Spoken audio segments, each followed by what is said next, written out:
Welcome to the People's Impact News with your host, Margaret Kelly. Brought to you by the Baton Rouge Weekly Press, a people's publication serving Baton Rouge and surrounding areas. Hello, everybody. I'm Margaret Kelly, and welcome to this week's edition of the People's Impact News, brought to you by the Baton Rouge Weekly Press, the People's publication. This week's news is a standalone. However, the Weekly Press will be back in print on next week. You can pick up your copy of the paper absolutely free every Thursday from any of our local distribution sites. Now, if you don't know where to get your Weekly Press, please call us at 225-775-2002, and we will be happy to get you connected to your paper. All right. The weather has been rainy most of this past week with scattered showers. However, today is a beautiful sunny day. It's still hot and in the 90s, but temperatures are falling in the evenings, and it's getting just a little bit cooler. So expect partly cloudy skies this weekend and rain on this coming week. It looks like we're headed towards the fall. And hurricane-wise, we're still in the clear so far. So enjoy the weather while we still have some good days. Okay, moving right along. First, let's take a look and see what's in our news on our story on Syria that we've been following now for the last couple of weeks. President Barack Obama has said that recent moves by Iran should offer basis for what he termed a meaningful agreement on its nuclear program. Now, President Obama, while speaking at the United Nations General Assembly annual meeting this past week, said of this present situation that it's now time for words to be matched with action. President Hassan Rouhani later insisted that Iran posed absolutely no threat to the world region, and he reports that he continued to say that the nuclear weapons have no place in Iran's security and defense. And he denounced international sanctions as violent, pure, and simple. President Obama also called for a strong UN resolution on Syria's chemical arms. The president is reported in saying that the purpose of this kind of resolution should be to verify that Assad's region is keeping its commitment to remove and or destroy its chemical weapons. Now, the deal for Syria is to hand over its chemical weapons by mid-2014. And it was reported to have been agreed upon earlier this month between the U.S. and Russia, which would hopefully avert a possible Western military strike. Okay. Also on the national front, our brothers and sisters in Kenya suffered a great tragedy this past week as the Nairobi Westgate Mall was bombed. It is reported that this was the bloodiest terrorist attack in this region since the 1998 bombing on the U.S. Embassy in Nairobi. At present, the count reported is 61 civilians and 6 security officers reportedly dead, and 175 others are injured. Now, reports show that the death toll may continue to rise as the Red Cross has reported that 65 people remain unaccounted for. So let's continue to pray for Kenya.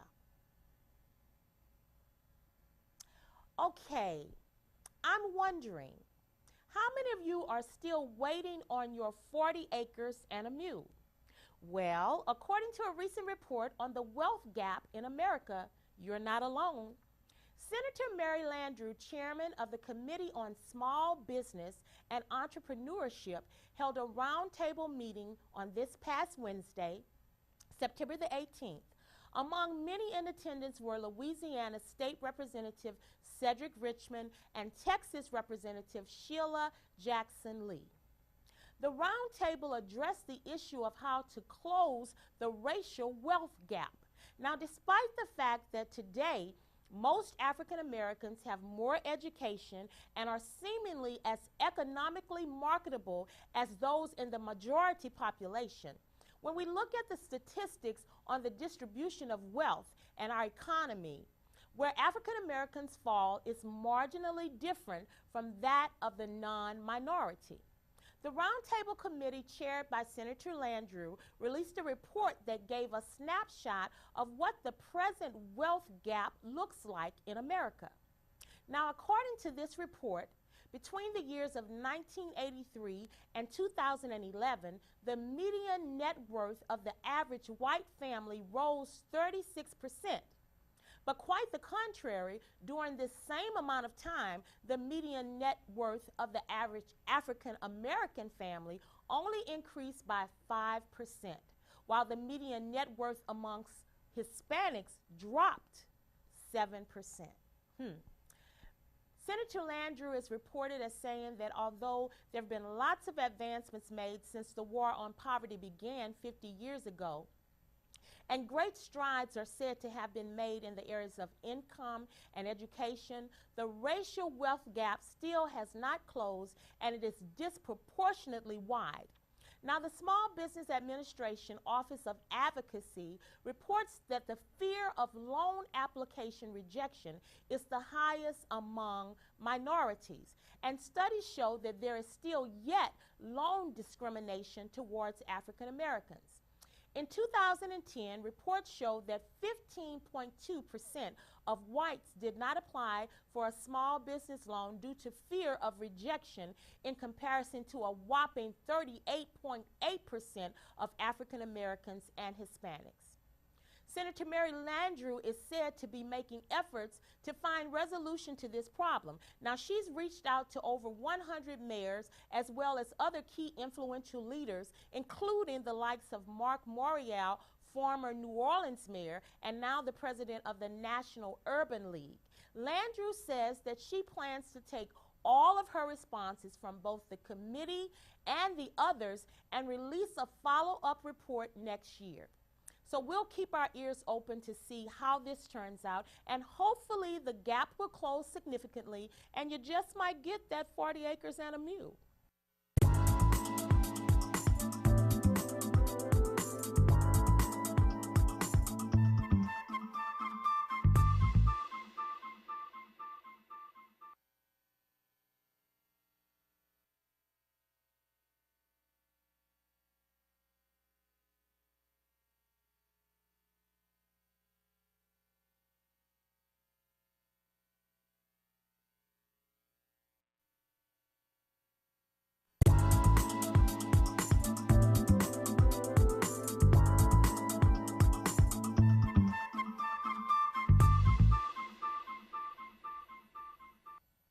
Okay, welcome back from our station break. We've got to pay those bills.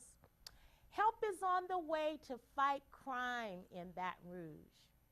Mayor President Melvin Kip Holden announced that the city has been awarded a $1 million federal grant to expand the Baton Rouge area violence elimination project. Now, this project is an anti-gang initiative credited with reducing the city's murder rate over the past year. Mayor Holden's spokesman said that the grant will be implemented over a 3-year period, expanding from crime-ridden 70805 zip codes to the neighborhoods in the 70802 zip codes. Now, this zip code had the most killing last year with a total of 23.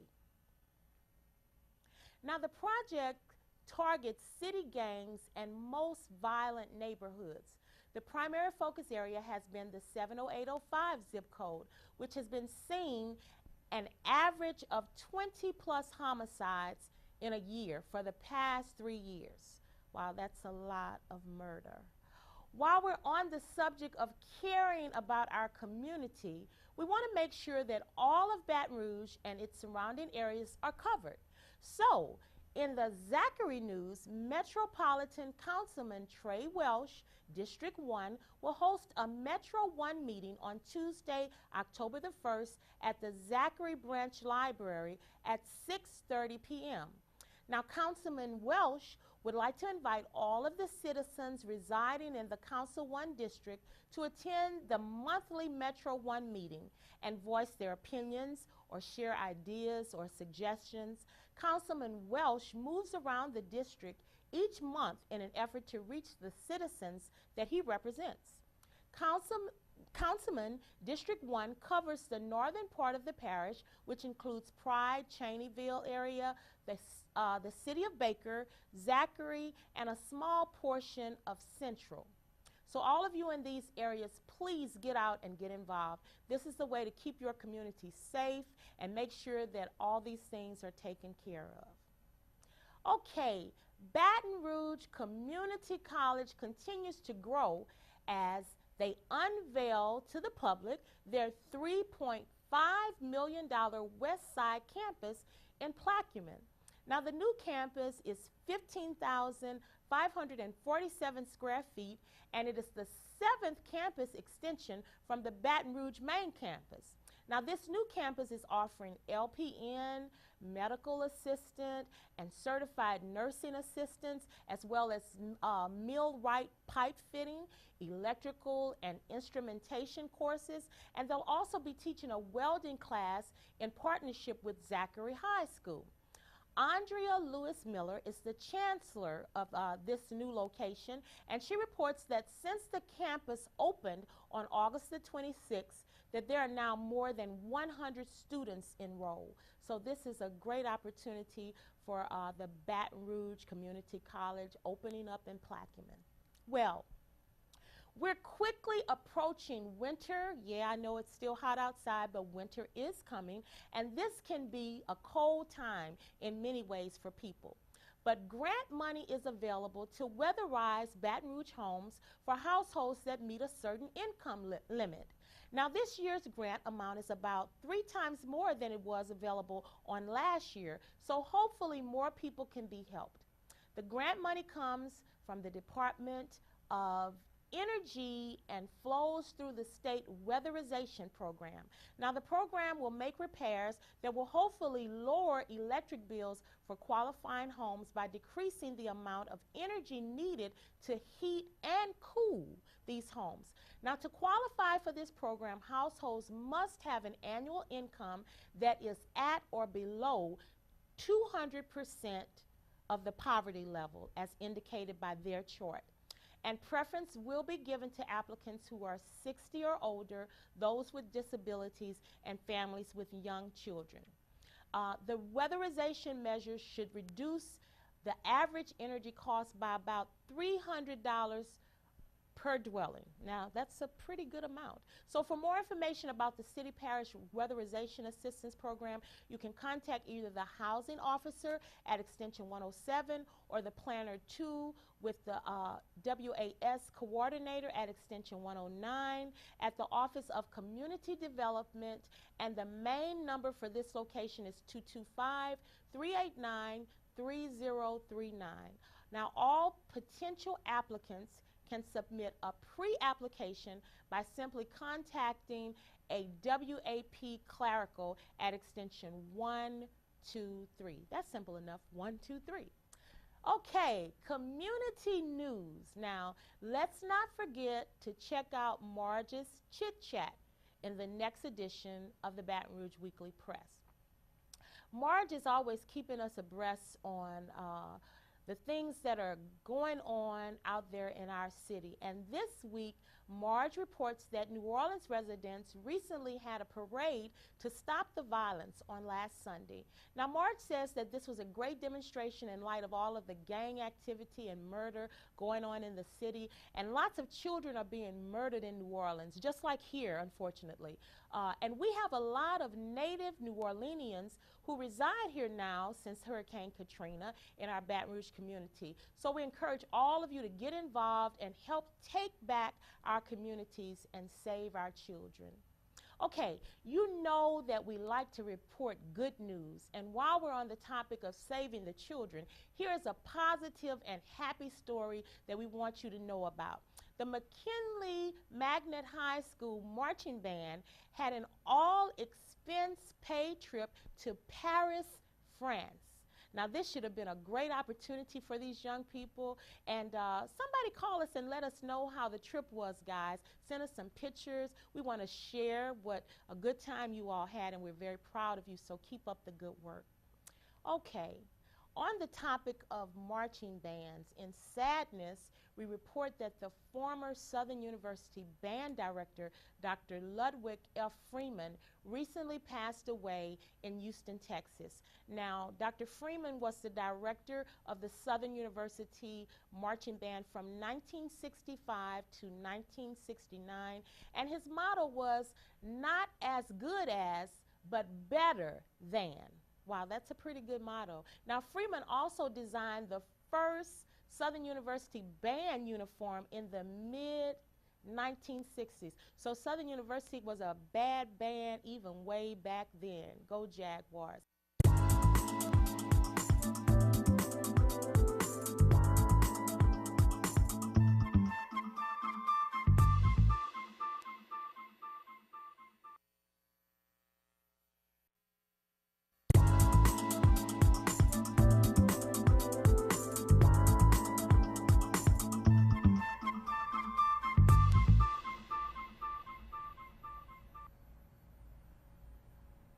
Welcome back again.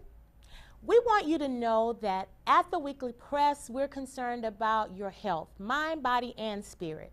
Well, September is National Preparedness Month, and it was first recognized in the wake of the 9/11 in 2001. With a joint corporation of the Department of Homeland Security and the Federal Emergency Management Agency. Now, most people have a basic survival kit somewhere in their homes, but September is the month when everyone around the whole United States should consider looking for the best survival kit or even an ultimate survival kit that will meet all of their needs. September represents the National Preparedness Month. Throughout the nation, National Preparedness Month is built around the importance of being ready for anything in a day-to-day life activity. All right, men, this is the last opportunity for me to encourage you to get that prostate cancer screening.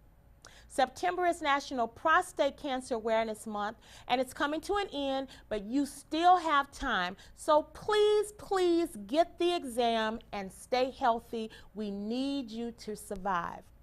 All right, here's a really good story for all of you pet lovers. Now, studies show that not only do your pets make you happy, but they also keep you healthy. In 1980, a team of scientists at the University of Pennsylvania reported that human-to-animal contact was found to reduce the physiological characteristics of stress.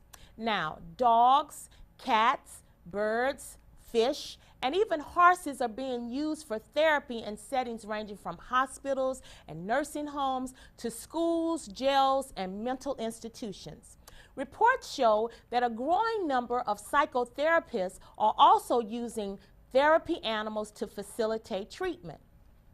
The concept of the human-animal bond is designed to facilitate communication, healing, and motivation by sharing the love of companionship with animals by facing mental, physical, and educational challenges. So whether you're young or old, healthy or unhealthy, everybody can all benefit from the love and compassion of a pet and what he has to offer.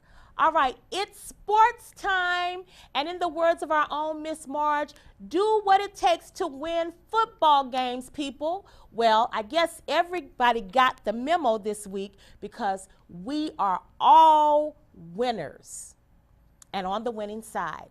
Now, ladies and gentlemen, our own New Orleans Saints are 3-0 after this week's victory over the St. Louis Cardinals with a 31-7 win. Now, this should be good news, but hold up, wait a minute. Die-hard Saints fans, so what's the problem? Well, I'm glad you asked. The big problem is that our beloved quarterback, Drew So-Cool Brees, is taking a beating.